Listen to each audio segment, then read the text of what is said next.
नमस्कार दोस्तों। त्रेता युग में राजा दशरथ के यहाँ भगवान विष्णु के 7वें अवतार श्री राम का जन्म हुआ था। श्री राम और सीता के विवाह के कुछ दिन बाद राजा दशरथ उन्हें राजा बनाने की घोषणा कर चुके थे। राज्याभिषेक से ठीक पहले कैकेयी ने राजा दशरथ से अपने 2 वर मांग लिए, श्री राम को वनवास और भरत को राज्य। इसके बाद श्री राम सीता और लक्ष्मण के साथ वनवास को चल दिए थे। वनवास 14 वर्षों का था। इसमें से करीब 12 वर्ष उन्होंने चित्रकूट में ही निवास किया, लेकिन इसके बाद वे चित्रकूट से पंचवटी पहुंचे। पंचवटी में सीता का हरण हो गया। इसके बाद सीता जी की खोज और रावण वध हुआ। इन सब में करीब 2 वर्ष का समय लगा था।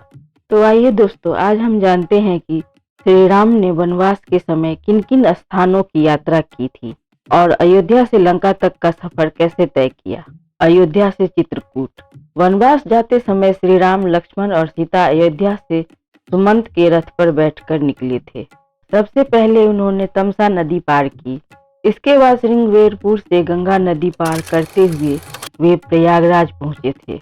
प्रयागराज से आगे बढ़ते हुए यमुना नदी पार करते हुए वाल्मीकि आश्रम पहुंचे।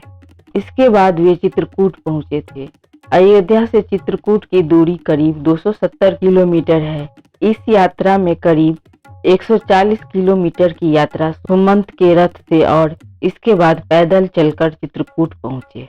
चित्रकूट से अमरकंटक। श्री राम, लक्ष्मण और सीता ने करीब 12 वर्ष चित्रकूट में ही निवास किया था। चित्रकूट के बाद ये तीनों अनुसुईया के आश्रम पहुंचे थे।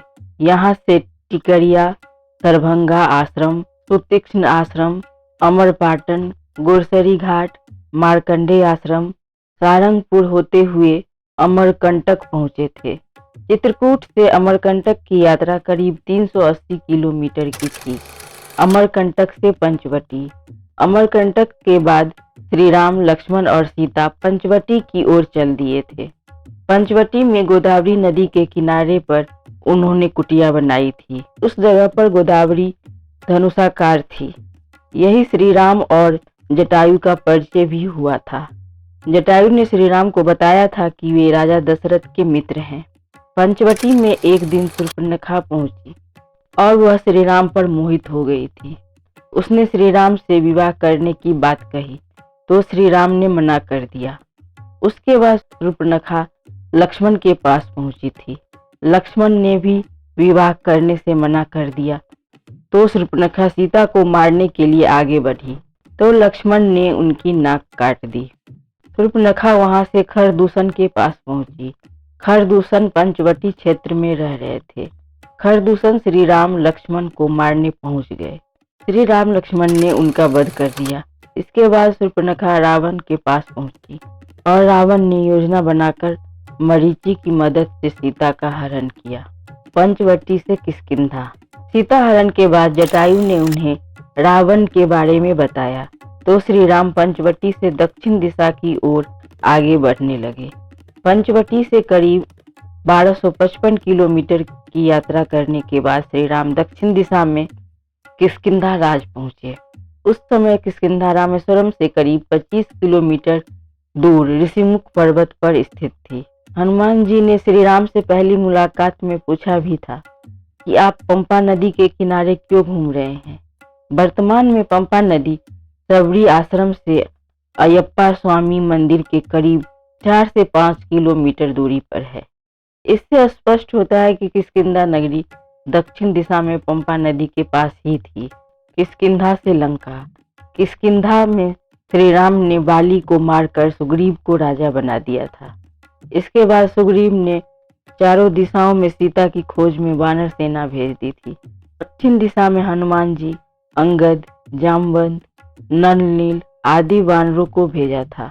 दक्षिण दिशा में हनुमान जी की भेंट संपाति नाम की गिद्ध से हुई थी। तब संपाति ने उन्हें सीता के बारे में बताया कि सीता समुद्र से 100 योजन दूरी स्थित लंका में है। हनुमान जी लंका पहुंचे और सीता की खोज करके श्री राम के पास किष्किंधा आते हैं। इसके बाद श्री राम वानर सेना के साथ दक्षिण दिशा में समुद्र तट पर पहुंचते हैं। यहाँ नल नील की मदद से समुद्र पर पुल बांधकर श्री राम पूरी वानर सेना के साथ लंका पहुंचते हैं।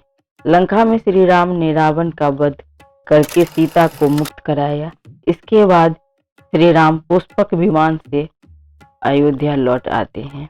अगर आपको ये वीडियो पसंद आया हो तो इसे लाइक कीजिए और अपने जानने वालों के साथ शेयर कीजिए। साथ ही चैनल को सब्सक्राइब करना और बेल आइकन को दबाना ना भूलें। अगर दोस्तों आपके पास कोई सवाल या सुझाव हो तो कमेंट सेक्शन में बताना ना भूलें। धन्यवाद।